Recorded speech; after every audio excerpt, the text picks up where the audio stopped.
Hello dear student, मैं अरुण कुमार विश्वकर्मा आपके अपने YouTube चैनल पढ़ाई गिरी विथ मी में आपका स्वागत करता हूं। तो डियर स्टूडेंट, आज हम लोग पढ़ेंगे जो हम लोग डेली यूज करते हैं अपने रूटीन में, या फिर हम लोग डेली इस्तेमाल जो वाक्यों को करते हैं उसको इंग्लिश में कैसे बोलते हैं।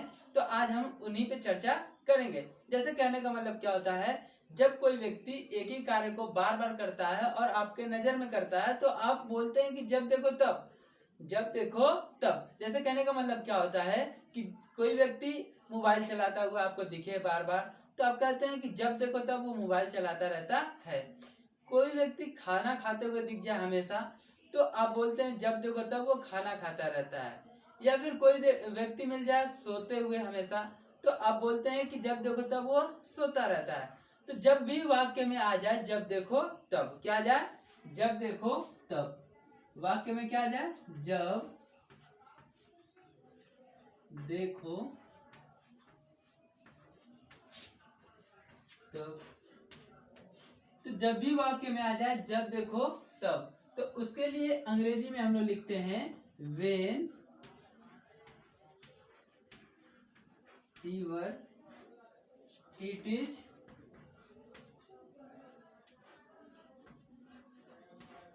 seen। तो when ever it is seen, जब देखो तब। ये होता है, इसका रूल क्या होता है बनाने का। तो रूल होता है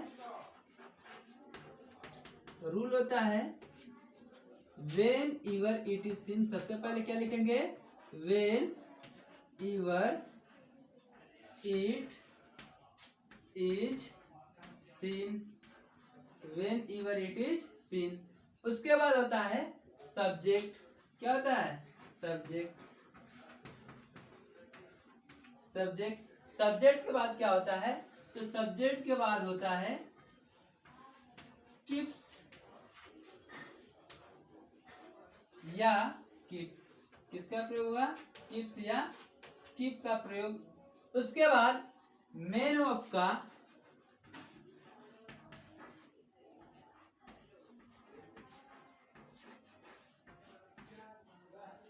आईएनजी फॉर्म। कौन सा फॉर्म, आईएनजी फॉर्म। उसके बाद होता है ऑब्जेक्ट।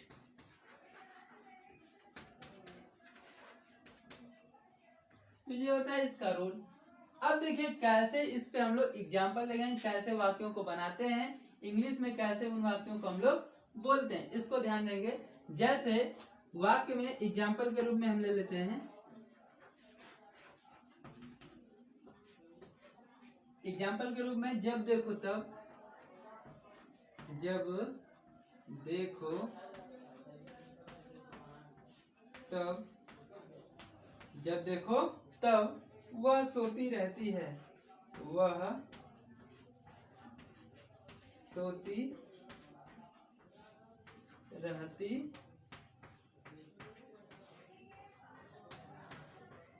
है। तो जब देखो तब वह सोती रहती है, तो इसके लिए क्या लिखेंगे, तो जब देखो तब के लिए हम लोग लिखते हैं when ever it is seen। तो लिखेंगे सबसे पहले when ever it is seen, whenever it is seen। उसके लिए उसके बाद क्या है, सब्जेक्ट। सब्जेक्ट में क्या है, वह का होता है सी, क्योंकि ये लड़की के लिए यूज हो रहा है, तो वह का अंग्रेजी क्या होगा, सी। उसके बाद किसका प्रयोग करना है, किप्स का या कीप का। तो मैं बता देता हूं, यदि आपको मिल जाए सिंगुलर, क्या मिल जाए, सिंगुलर, सिंगुलर के लिए कीप्स हो जाएगा, और प्लूरल के लिए कीप हो जाता है। यानी कि एक वचनकर्ता के साथ कीप्स और बहुवचनकर्ता के साथ कीप का प्रयोग करते हैं। तो यहाँ पे एक वचन सी है, तो इसके साथ किसका प्रयोग, तो कीप्स का प्रयोग करेंगे, सी कीप्स। उसके बाद सोती रहती है, तो सोने का होता है स्लीपिंग। क्या होता है, स्लीपिंग, सी कीप्स स्लीपिंग। तो ये हो जाएगा बनाने का तरीका। इसी तरह से एक और देख लेते हैं, जैसे कि जब देखो तब वह शोर मचाता रहता है। जब देखो तब वह शोर मचाता रहता है, या फिर जब देखो तब तुम शोर मचाते रहते हो। इसको कैसे बनाते हैं इसको भी देख लेते हैं। जब देखो तब, जब देखो तब तुम शोर मचाते रहते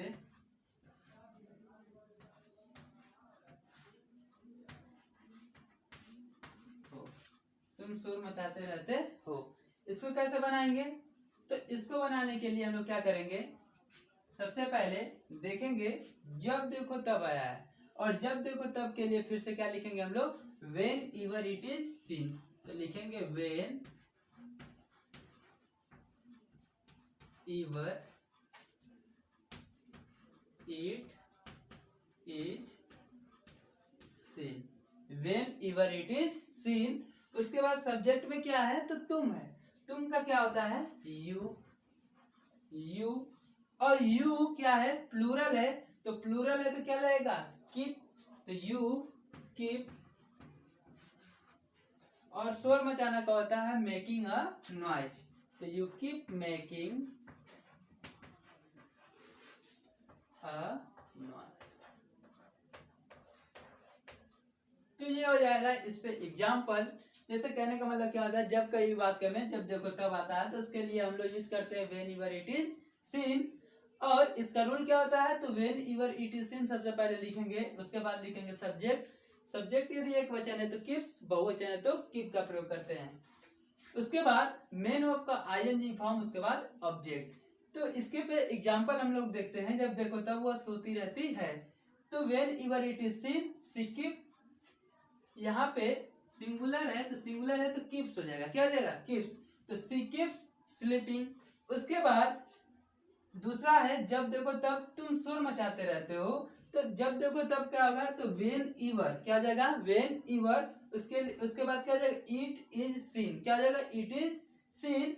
उसके बाद you keep making a noise, तो ये हो जाएगा you keep making a noise. वैसे ही जब देखो तब वो खाना खाता रहता है, या फिर वह भोजन करता रहता है, तो इसके लिए क्या लिखेंगे, तो whenever it is seen. उसके बाद लड़का है तो वह के लिए ही हो जाएगा, ही। और सिंगुलर है तो किप्स हो जाएगा, क्या हो जाएगा, किप्स। तो he keeps eating to food. तो whenever it is seen he keeps eating to food, जब देखो तब वो भोजन करता रहता है। या फिर जब देखो तब वो पढ़ता रहता है, तो whenever it is seen, उसके बाद ही कीप्स रीडिंग। तो जब देखो तब वो पढ़ता रहता है, when इवर it is seen he keeps reading हो जाएगा। तो ये हो गया इन पे उदाहरण। इसके बाद लीजिए स्क्रीनशॉट। उसके बाद मैं आपको अगला बताता हूँ कैसे किसी चीज को दूसरे, जैसे हम लोग डेली बोलते हैं, उनको कैसे इंग्लिश में परिवर्तित करते हैं। तो इसका स्क्रीनशॉट लीजिए, उसके बाद मैं आगे लेकर चलता हूँ। देखेंगे कुछ अन्य एग्जाम्पल, इसको कैसे बनाएंगे। जैसे दिया है जब देखो तब तुम बर्तन धोते रहते हो, तो क्या होगा, जब देखो तब की अंग्रेजी होता है वेन इवर। वेन इवर, उसके बाद आ जाएगा इट, उसके बाद आ जाएगा as, whenever it is seen. तो ये हो जाएगा whenever it is seen. उसके बाद सब्जेक्ट क्या है, तो तुम का होगा यू, और यू है प्लूरल। प्लूरल है तो किसका प्रयोग हुआ, तो कीप का प्रयोग हुआ, तो यू कीप। उसके बाद यू कीप, उसके बाद क्या है, तो बर्तन धोना, तो कीप। उसके बाद मेन वर्ब का आईएनजी फॉर्म, और मेन वर्ब क्या है, तो धोना है। और धोना क्या होता है, धोने का होता है वॉशिंग। वॉशिंग, और क्या धोना, तो बर्तन धोना। तो जब कई वाक्य में बर्तन, तो बर्तन पर क्रिया होती है, यानी कि बर्तन को धोएगा। तो जब कई वाक्य में की तरफ को, इस प्रकार के वाक्य शब्द छुपे रहते हैं, तो उस कंडीशन में वॉशिंग लिखने के पश्चात टू का प्रयोग करेंगे। किसका प्रयोग करेंगे, टू का। तो वॉशिंग टू, उसके बाद क्या है, बर्तन, तो बर्तन का होता है पॉट। तो you keep washing to pot. उसी प्रकार इसको कैसे बनाएंगे, जब देखो तब, तो जब देखो तब के लिए होगा वेन ईवर, उसके बाद it is scene, it is scene, when ईवर it is seen. उसके बाद क्या होगा, तो सब्जेक्ट के रूप में है तुम, तो तुम का हो जाएगा यू, और यू प्लूरल है तो इसके साथ होगा कीप का प्रयोग, तो यू कीप। उसके बाद क्या है, तो रोड पर टहलना, तो you keep walking on the road.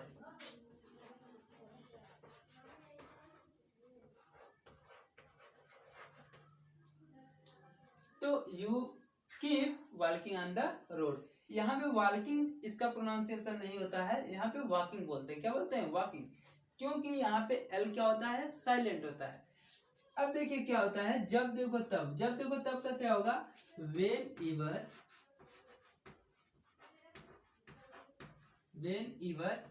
It is scene, when ईवर it is seen.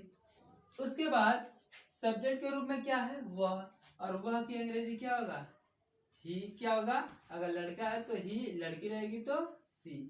तो यहाँ पे लड़का है तो क्या हो जाएगा, ही, और सिंगुलर है तो कीप्स का प्रयोग होगा। किसका प्रयोग होगा, कीप्स, तो ही कीप्स। उसके बाद क्या है, तो खेलना, और खेलना का होता है प्लेइंग, और क्या खेलता है, तो प्लेइंग टू क्रिकेट, यानी क्रिकेट खेलता है।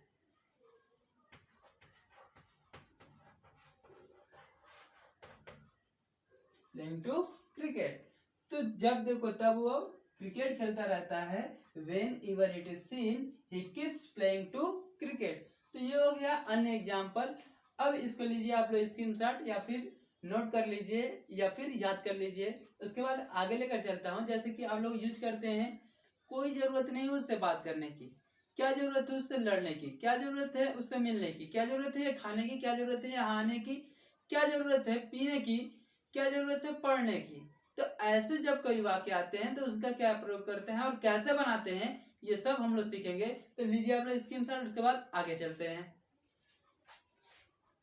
अब हम लोग देखेंगे, जैसे कि हम लोग बोलते हैं कोई जरूरत नहीं है यहाँ आने की, कोई जरूरत नहीं है ये काम करने की, कोई जरूरत नहीं है खाना खाने की, कोई जरूरत नहीं है पढ़ने की, कोई जरूरत नहीं है आम खाने की, कोई जरूरत नहीं है वहां जाने की। तो इस प्रकार के वाक्य होते हैं, तो उनको कैसे इंग्लिश में बोलते हैं ये आज हम लोग देखेंगे। जैसे कि इसका रूल होता है, रूल, इसका रूल होता है, सबसे पहले जब कोई जरूरत नहीं होता है तो इसके लिए हम लोग लिखते हैं देयर इज नो नीड, कोई जरूरत नहीं है, देयर इज नो नीड। तो सबसे पहले हम लिखते हैं there is no need, there is no need.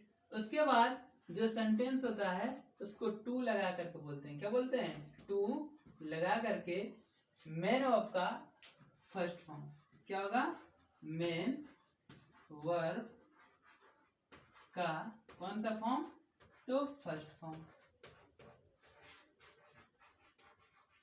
उसके बाद होता है ऑब्जेक्ट। क्या होता है, ऑब्जेक्ट। अब देखेंगे कैसे इस पे हम लोग एग्जाम्पल देखेंगे, कैसे इस पे बनाया जाता है वाक्य को। जैसे कहने का मतलब क्या होता है एग्जाम्पल के रूप में, एग्जाम्पल के रूप में क्या होगा, जैसे कोई जरूरत नहीं, कोई जरूरत नहीं,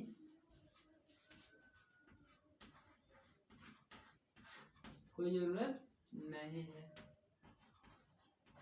कोई जरूरत नहीं है उससे बात करने की, उससे बात करने की, बात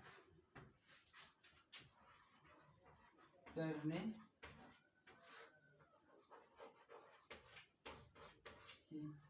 कोई जरूरत नहीं है उससे बात करने की। इसको कैसे बनाएंगे, कोई जरूरत नहीं है, इसके लिए लिखेंगे there is no need, there is no need, there is no need. उसके बाद किसका प्रयोग करना है, टू का प्रयोग, तो टू, उसके बाद मेन वर्ब का फर्स्ट फॉर्म, मेन वर्ब का फर्स्ट फॉर्म क्या होगा, तो यहाँ पे बात करना, तो बात करना का क्या होगा, टेल, टू टेल, उसके बाद उससे, तो ऑब्जेक्ट के रूप में उससे का क्या होगा, तो हर होगा, क्या होगा, हर। अगर लड़की के लिए कहा जाए तो हर, या फिर यदि लड़कियों को दर्शाया जाए तो यहाँ पे हिम का भी प्रयोग कर सकते हैं, टू टेल हिम। तो ये हो जाएगा बनाने का तरीका। तो इसको लीजिए आप लोग स्क्रीनशॉट, उसके बाद मैं कुछ अन्य एग्जाम्पल भी इस पर सॉल्व कराता हूँ। हम लोग देखेंगे कुछ अन्य वाक्य, जैसे कोई जरूरत नहीं है वहां जाने की, तो इसको कैसे बनाएंगे, तो दिया है कोई जरूरत नहीं है, कोई जरूरत नहीं है, तो इसके लिए होगा देयर, क्या होगा, देयर, उसके बाद इज, उसके बाद नो, उसके बाद need, there is no need, कोई जरूरत नहीं है। उसके बाद टू का प्रयोग करते हैं, टू, उसके बाद वहां जाने की, तो वहां जाना, तो गो, जाने की क्रिया, जाने को इंग्लिश में क्या बोलते हैं, गो, और ये होता है फर्स्ट फॉर्म। उसके बाद कहाँ पे, तो वहां, तो गो देयर, गो देयर, कोई जरूरत नहीं है वहां जाने की। यहाँ पे क्या है, कोई जरूरत नहीं है, तो लिखेंगे देयर इज नो नीड, क्या लिखेंगे, देयर इज नो नीड। उसके बाद लिखेंगे टू, क्या लिखेंगे, टू, और सेंटेंस क्या है यहाँ, बैठने की, तो बैठने की अंग्रेजी क्या होता है, सीट, क्या होता है, सीट, सीट, और यहाँ की हो जाएगा हियर, तो सीट हियर, तो कोई जरूरत नहीं है यहाँ बैठने की, there is no need to seat here. उसके बाद कोई जरूरत नहीं है यहाँ पर सोने की, तो लिखेंगे कोई जरूरत नहीं है, तो इसकी अंग्रेजी हो जाएगा देयर, उसके बाद इज, उसके बाद नो, उसके बाद need, there is no need. उसके बाद किसका प्रयोग, तो टू का प्रयोग, टू के बाद यहाँ पर सोने की है, तो मैंने अब क्या है, सोना, और सोना क्या होता है, स्लीप, क्या होता है, स्लीप, टू स्लीप। उसके बाद यहाँ पर क्या होता है, एट हियर, क्या होता है, at here, there is no need to sleep at here. उसके बाद इसको कैसे बनाएंगे, तो कोई जरूरत नहीं है, तो यहाँ पर भी आ गया कोई जरूरत नहीं है, तो लिखेंगे देयर इज नो, उसके बाद need, there is no need. उसके बाद स्कूल में पढ़ने की, क्या है, कोई जरूरत नहीं है स्कूल में पढ़ने की, तो लिखेंगे नीड के बाद टू का प्रयोग, और टू के बाद क्या है, मेन ऑफ रीडिंग, क्या है, रीडिंग, यहाँ पे रीड का प्रयोग करेंगे, किसका प्रयोग करेंगे, रीड का, तो टू रीड। उसके बाद क्या है, स्कूल में, in the school, in the school, तो ये हो जाएगा ये बनाने का तरीका। और इस रूप में हम लोग बोल सकते हैं, जैसे किसी को बोल सकते हैं कोई जरूरत नहीं स्कूल जाने की, there is no need to go school. उसके बाद तो ये हो गया बनाने का तरीका। अब लीजिए आप लोग स्क्रीनशॉट, उसके बाद आगे चलते हैं। तो आशा करता हूं कि आप लोगों को आ गया होगा कि ऐसे वाक्यों को कैसे इंग्लिश में कन्वर्ट किया जाता है, कैसे बोला जाता है। तो ये आप लोग डेली आप लोग अपने घर पे बोला करते हैं, तो उसी को इंग्लिश में कैसे बोला जाता है ये मैंने आप लोगों को आज बताया। और ये रहा आप लोगों के लिए कुछ होमवर्क जो आप लोग नेक्स्ट वीडियो में करके बताएंगे, और इसका मैं सोल्यूशन अपने नेक्स्ट वीडियो में खुद बता दूंगा। ठीक है, तो ले लीजिए आप लोग स्क्रीनशॉट और खुद घर पे बैठ करके प्रैक्टिस कीजिए, आपको आया है कि नहीं आया है। अगर नहीं आया होगा तो एक बार फिर से प्रैक्टिस करिएगा, हो सकता है आपको आ जाए। तो ले लीजिए आप लोग स्क्रीनशॉट।